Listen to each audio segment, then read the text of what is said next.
রাস্তার উপরে দোকানপাট করেছেন তাদের প্রতি দৃষ্টি আকর্ষণ করছি যে আপনারা এই রাস্তার উপর সরকারি জায়গায় বা ফুটপাতে আপনার দোকানপাট করতে পারবেন না।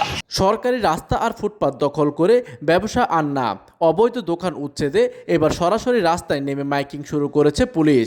গাজীপুরের কাশিমপুর চক্রবর্তী এলাকায় পথচারীদের নির্বিঘ্ন চলাচল নিশ্চিত করতে কঠোর অবস্থানে প্রশাসন।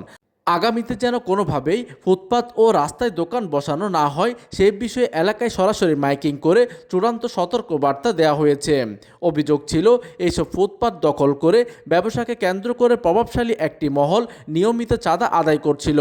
এই বিষয়ে তদন্ত কর্মকর্তা মোহাম্মদ খালিদ মোল্লা স্পষ্টভাবে জানিয়ে দেন, কাউকে কোনো চাঁদা দিয়ে সরকারি রাস্তা দখল করা যাবে না।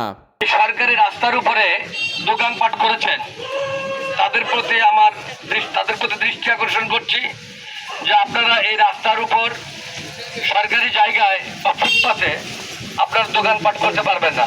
পুলিশের এই মাইকিংয়ের পর এখন দেখার বিষয় কত দ্রুত মুক্ত হয় সাধারণ মানুষের চলাচলের এই পথ।